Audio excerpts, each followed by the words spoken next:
Hello बच्चों, स्वागत है हमारे चैनल इनोवेटिव क्लास बाय अभिनंदन सर में। आप लोग का स्वागत है। लगभग ये 8वां लेक्चर है। इसके 7 लेक्चर में हमने पाइथागोरस थ्योरम पर उसका जो भी टाइप बनता है उस टाइप का पूरा सवाल हमने करा दिया है। अब आगे इसका लेक्चर में आप देखें, अब हम लोग देखेंगे कि एंगल का मान, जैसे साइन थीटा कॉस थीटा, इसके एंगल का मान कैसे निकाला जाएगा। जैसे एंगल दिया है 30 डिग्री, 45 डिग्री, 60 डिग्री, 90 डिग्री, इसका मान क्या होता है, इस पर हम समझते हैं। सबसे पहले आ जाएगा आपका यहाँ पर एंगल में, देखिए 0, 30, 45, 60, 90, 120, 135, 150, 180। आप लोग के सिलेबस में 90 डिग्री तक का मान से काम चल जाएगा, लेकिन हमने पूरा लिखवा दिए। इसमें है कि मतलब अगर जो एक्स्ट्रा जानकारी लेना चाहेंगे तो आप ले सकते हैं। आपके सिलेबस में बस 90 डिग्री के मान तक के काम से, उसके मान से चल जाएगा। सबसे पहले इसको हम रेडियन में बता दिए हैं। रेडियन में अगर जो मान लीजिए रेडियन का मान कितना होता है, रेडियन का मान आपका 180 हो जाता है। रेडियन का मान 180 डिग्री हो जाता है, तो 180 डिग्री के ही कन्वर्ट में ये 30 डिग्री लिखा है। जैसे यहाँ पर π/6 लिखा है, 180 में हम 6 से भाग देंगे तो वही हमारा 30 डिग्री हो जाता है। तो सबसे पहले आ जाएगा हमारा sine theta. Sine theta 0, sine 0 का मान 0 हो जाता है। और साइन 30 का मान हो जाता है 1/2। साइन 45 इसका हो जाता है मान 1/√2। साइन 60 इसका हो जाता है √3/2। साइन 90 का 1 मान हो जाता है। और 120 में आ जाइए, 120 में साइन 120 का मान √3/2 हो जाता है। साइन 135 इसका मान 1/√2 हो जाता है। और साइन 150 इसका क्या हो जाता है मान 1/2। और साइन 180 का मान हो जाता है 0। इसमें आप देखेंगे साइन और कोसेक, जो साइन का जस्ट उल्टा होता है, इसके मान में कहीं भी आप निगेटिव नहीं देखेंगे। इन दोनों के मान में पॉजिटिव हो जाता है, क्योंकि ये साइन जो होता है 90 प्लस में ये पॉजिटिव हो जाता है, बाकी सब निगेटिव ही रहता है। वैसे अगले मान पे आ जाइए, cos theta. Cos theta cos 0 का मान आपका हो जाएगा 1। कॉस 30 ये हो जाएगा √3/2।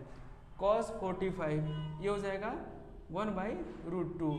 कॉस 60 1/2। कॉस 90 ये हो जाता है 0। अब देखिए इसके मान में 120 डिग्री वाले में देखिए यहाँ पर माइनस आ गया। कॉस 120 का हो जाएगा 1/2, माइनस में हो जाएगा। कॉस 135 -1/√2। कॉस 150 ये हो जाएगा -√3/2। और कॉस 180 ये हो जाता है -1। ऐसे टेन थीटा में आ गया। टेन थीटा 0, टेन 0 का मान 0 हो जाएगा। टेन 30 1/√3। टेन 45 1 हो जाएगा। टेन 60 √3 हो जाएगा। और टेन 90 का वैल्यू हो जाता है अपरिभाषित। इसका कोई हम परिभाषित नहीं कर सकते, अनडिफाइंड जिसे कह सकते हैं, इसका कोई सीमा नहीं होता है। इसे इन्फिनिटी में हम लिख सकते हैं। अब इसमें 120 में आ जाइए, 120 का मान 10 का हो जाएगा √3। और 135 का हो जाएगा -1। और 150 का हो जाएगा -1/√3। और 180 का हो जाएगा 0। अब देखिए यहाँ पर साइन का उल्टा क्या हो जाता है, कोसेक। अब यहाँ से कोसेक का मान आ गया। साइन 0 का मान यहाँ पर 0 था, तो यहाँ पर कोसेक 0 का मान 0 अपरिभाषित हो जाएगा। इसको उल्टा करेंगे तो इसे यहाँ पर ये इनफाइनाइट हो जाएगा।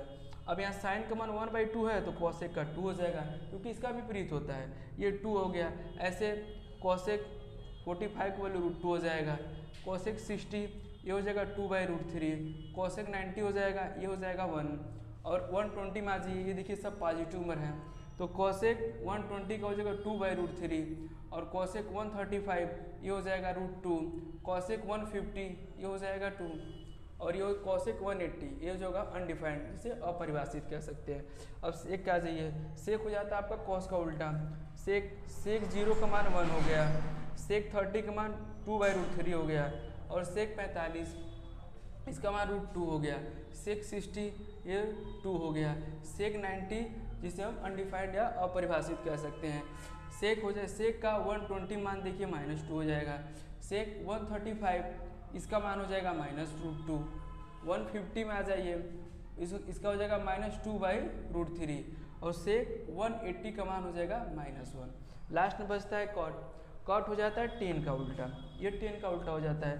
तो कॉट 0 का मान हो जाएगा अनडिफाइंड, ये हो जाएगा। फिर कॉट 30 का मान हो जाएगा √3, कॉट 45 हो जाएगा 1, कॉट 60 हो जाता है 1/√3, कॉट 90 हो जाता है 0, और इसमें कॉट 120 में हो जाएगा -1/√3, कॉट 135 इसका मान हो जाएगा -1, कॉट 150 का हो जाएगा √3, कॉट 180 इसका मान हो जाएगा अपरिभाषित या अनडिफाइंड। अब इसके आगे हम लोग अभी इस पर आधारित क्वेश्चन देखते हैं।